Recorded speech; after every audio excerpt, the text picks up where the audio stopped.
Good evening everyone. मेरा नाम मलकीत सिंह है और मैं स्वागत करता हूं आपका हिस्ट्री के स्पेशल बैच में। तो हमने क्या किया था, दिल्ली सल्तनत को हमने कंप्लीट किया था, जिसके अंदर हमने पढ़े थे 5 वंश।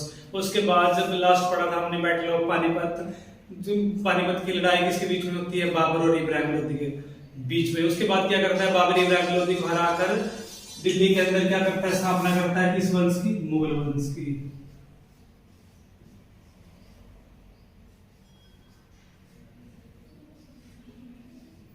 तो आज हम पढ़ेंगे मुगल वंश, जिसका टाइम पीरियड रहेगा 1526 से लेके 1707 तक। और आज हमारा टॉपिक रहेगा बाबर, जिसका टाइम पीरियड रहेगा 1526 से लेके 1530 तक। ठीक है ना। तो सबसे पहले लिखते हैं संस्थापक। संस्थापक कौन है मुगल वंश का? बाबर। इसका जन्म 14 फरवरी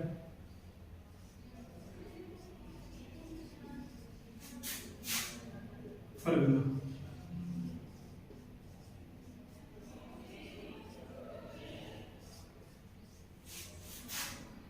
पिता उमर शेख मिर्जा। उसके बाद माता कुतलुक निगार बेग।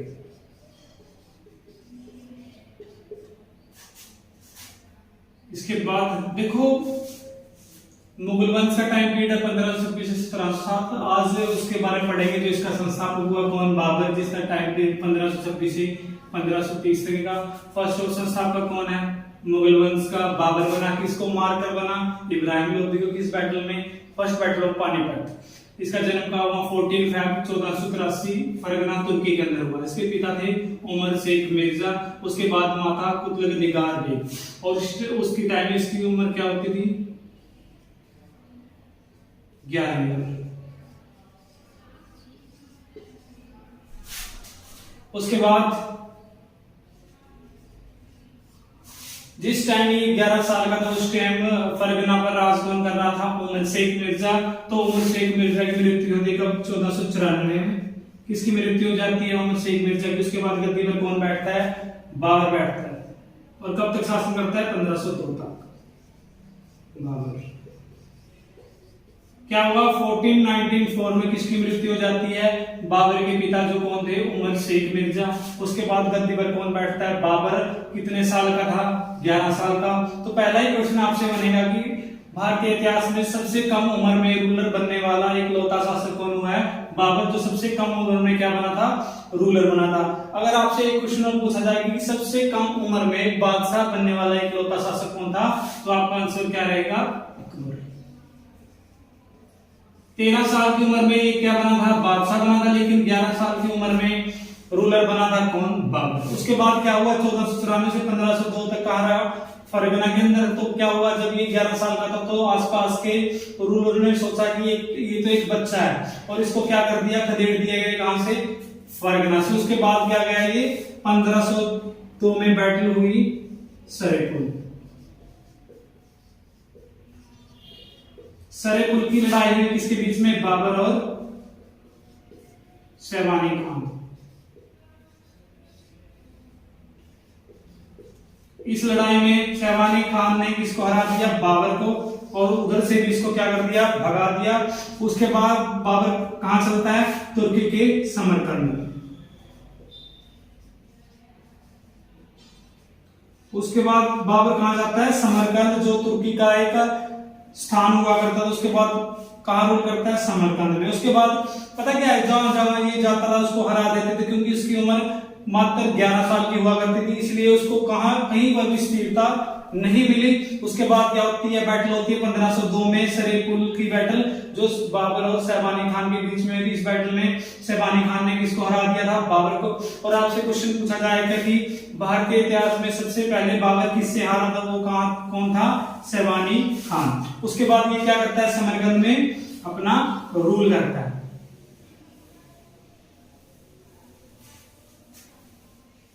उसके बाद क्या करता है ये अटैक करता है काबुल और कंधार में 1504 में।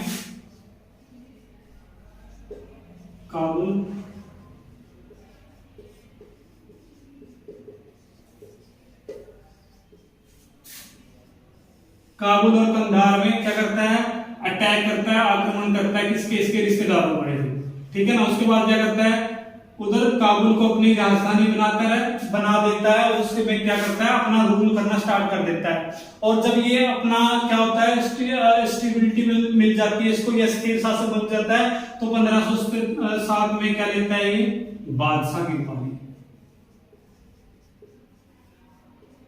अगर आपसे पूछा जाए कि बाबर ने बादशाह की उपाधि कब ली, तो 1507 में ली थी बादशाह की उपाधि। बादशाह मतलब क्या था, एक स्थिर शासक। तो क्या था, इससे पहले बाबर को कहीं भी स्थिरता नहीं मिली थी, उसको क्या करते थे, बार बार हरा देते थे और वहां से भगा देते थे। उसके बाद क्या हुआ, 1507 में इन्हें क्या की, बादशाह की उपाधि ली और ये क्या बन गया, एक स्थिर शासक। उसके बाद क्या हुआ, तो बैटल होती है पानीपत की, फर्स्ट बैटल ऑफ पानीपत। अगर आपसे पूछे इससे पहले कि बता देता हूं एक बार कि बाबर का पानीपत का जो बैटल थी वो 5वीं लड़ाई थी। इससे बाद क्या करता था, 1519 में बाबर ने अटैक किया था, कहां पर,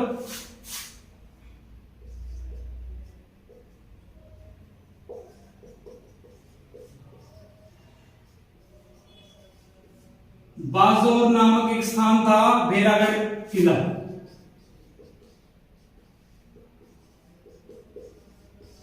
तो बाबर ने अपना प्रथम अटैक जो था बाजौर नामक स्थान पर किया था, जो कहां पर था, भेरागढ़ के किले के ऊपर पहला अटैक था। उसके बाद इसने 20 और 21 के बीच में सिंध और कश्मीर पर,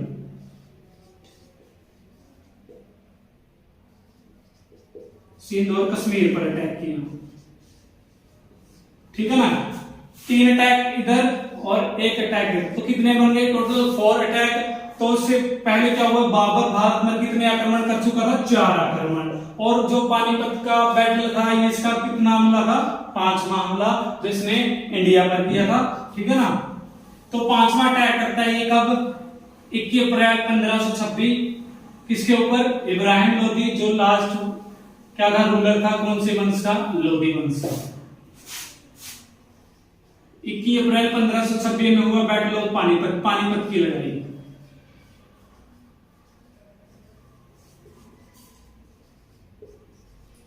अप्रैल 1526 में लड़ी गई पानीपत की लड़ाई। पानीपत कहां में, हरियाणा में है, किसके बीच में, बाबर और इब्राहिम।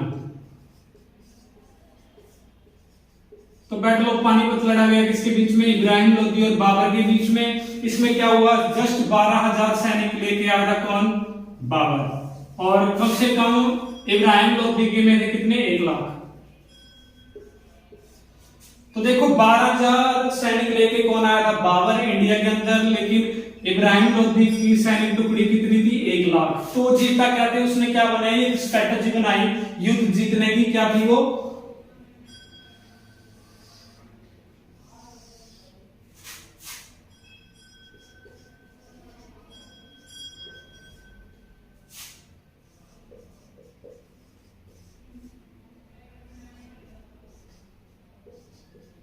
स्ट्रेटजी बनाई थी उसने, नीति।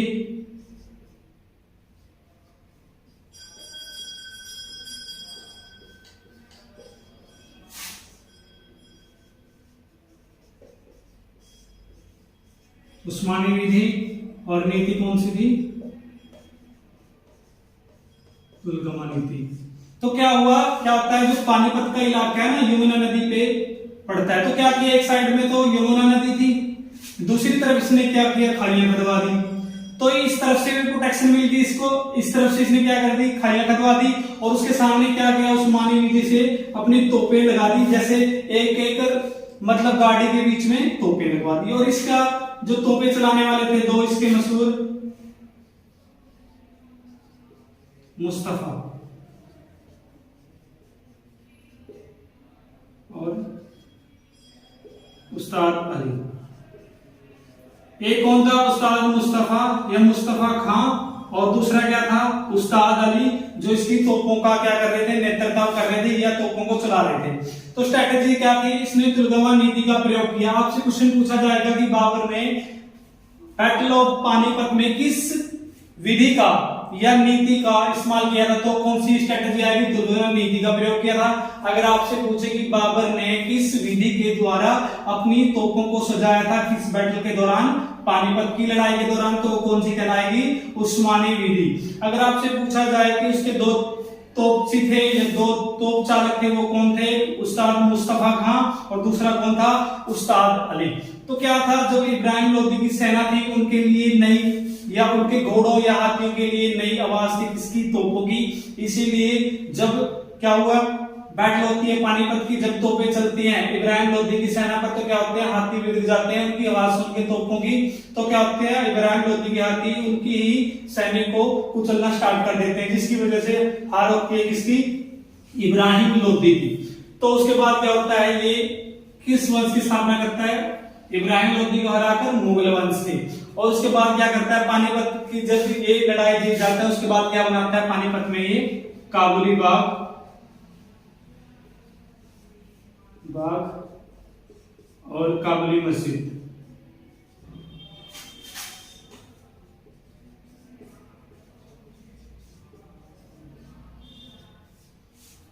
दोबारा समझते हैं, तो क्या था, पानीपत की लड़ाई में उसने स्ट्रेटेजी बनाई थी, किस युद्ध नीति का प्रयोग किया था, तुलगना युद्ध नीति का।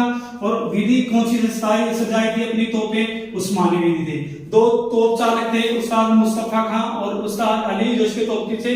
उसके बाद क्या हुआ, पानीपत की लड़ाई के दौरान ये बनाता है पानीपत में काबुली मस्जिद और काबुली बाग का निर्माण करवाता है, कहां पर, पानीपत। और इसके बाद जब ये बनाता है तो इसकी किस चीज की उपाधि दी जाती है, कलंदर की उपाधि दी जाती है जनता के दौरान। उसके बाद क्या होता है, पानीपत की लड़ाई में राणा सांगा है तो क्या करता है, बाबर से बोलता है कि मैं आपकी क्या करूंगा, मदद करूंगा किस लड़ाई में, पानीपत की लड़ाई में। लेकिन क्या होता है, टाइम पर नहीं पहुंचता कौन, राणा सांगा। इसीलिए 1527 में लड़ा जाता है बैटल ऑफ खानवा, खानवा का युद्ध। किसके बीच में, राणा सांगा और बाबर के बीच में।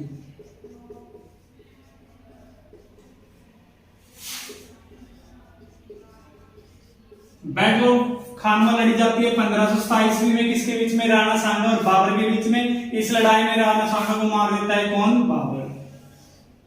और उससे पहले क्या करता है, अपनी जनता से क्या बोलता है कि ये जो लड़ाई है किसके लिए है, एक धर्म युद्ध है।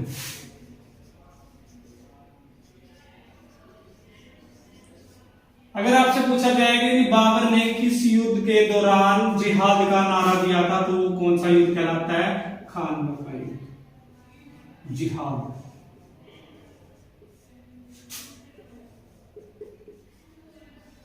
बाबर ने जिहाद का नारा ही किस युद्ध के दौरान दिया था, खानवा के युद्ध के दौरान दिया गया था, जो किससे हुई थी, राणा सांगा से। उसके बाद बैटल होती है चंदेरी का।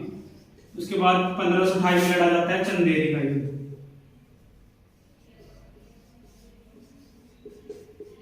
बैटल ऑफ चंदेरी लड़ा जाता है मेदिनी राय और बाबर के बीच में।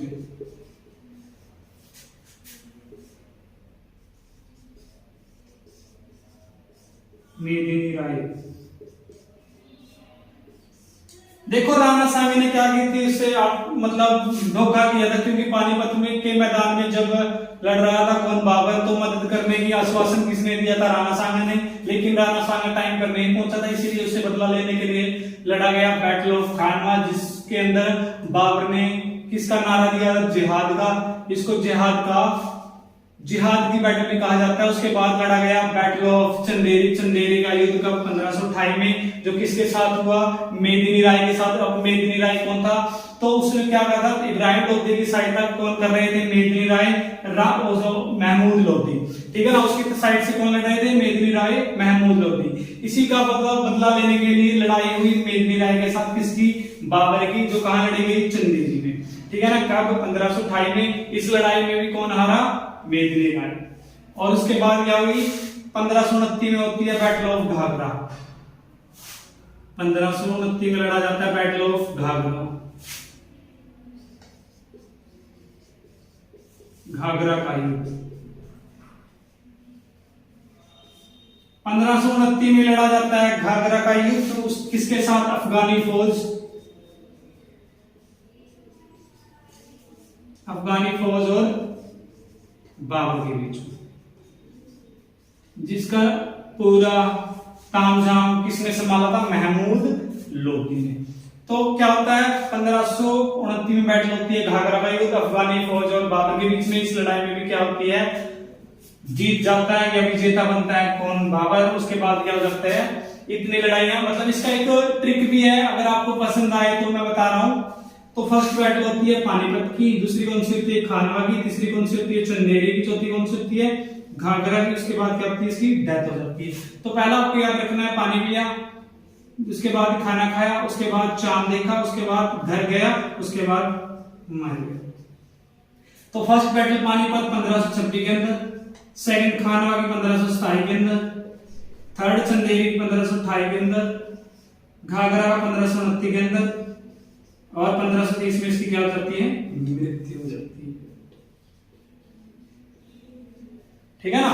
4 बैटल लड़ी है इसने, चार के अंदर क्या हुआ है? ये जीता है इन बैटल के अंदर। लेकिन आपसे मैंने पहले ही बताया था कि बाबर सबसे पहले हारा है किससे? है शेरवानी खान से हारा है इंडिया के अंदर। अगर आपसे पूछे ये बुलाया किसने था, तो आपको क्या जाएगा? दौलत खान लोधी ने बुलाया था इसको इंडिया के अंदर इन्विटेशन देके। मैंने उस दिन बताया था जिस टाइम इब्राहिम लोधी शासन कर रहा था, उस टाइम पंजाब का सूबेदारी कौन हुआ करता था? दौलत खान लोधी। और दिल्ली की गद्दी किसके पास थी? आलम खान लोधी। और इब्राहिम लोधी कहां पर था? आगरा के अंदर। इन्होंने इन्विटेशन देके बाबर को कहां बुलाया था? भारत पर हमला करने के लिए। उसके बाद 1030 में मृत्यु होती है किसकी? बाबर की।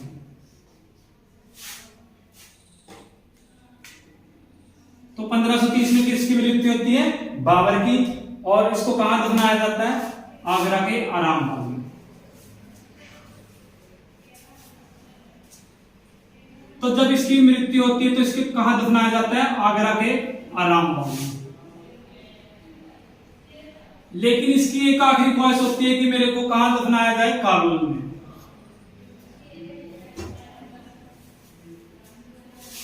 अगर आपसे पूछे कि इंडिया में बाबर का मकबरा कहां है, तो कहां पर आएगा? आरामबाग में। अगर आपसे पूछे टॉम्ब ऑफ बाबर कहां है, तो काबुल के अंदर आएगा। उसके बाद क्या इसकी इसने अपनी आत्मकथा लिखी है, किस नाम से? तुज़-ए-बाबरी।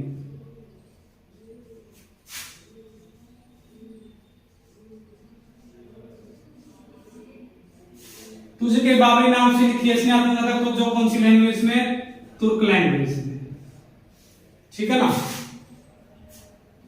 मकबरा कहां है इसका? इंडिया के अंदर आरामबाग जो आगरा में है। उसके बाद लास्ट बार इसको कहां दफनाया गया है? काबुल के अंदर दफनाया गया है। और तुज़-ए-बाबरी क्या है? इसकी आत्मकथा है। इसके बाद क्या होता है? जब इसकी डेथ होती है, इसके बाद ही नेक्स्ट रूलर कौन बनता है? इसका बेटा हुमायूं। तो नेक्स्ट रूलर हम कल पढ़ेंगे। आज की वीडियो में इतना ही है। नेक्स्ट पढ़ेंगे हम मुगल वंश का नेक्स्ट रूलर ही कौन बनेगा? बाबर का लड़का, जो किस नाम से फेमस हुआ है इंडिया में? हुमायूं के नाम से। ठीक है ना? आज की वीडियो में इतना ही। कल मिलते हैं नेक्स्ट क्लास के साथ। धन्यवाद।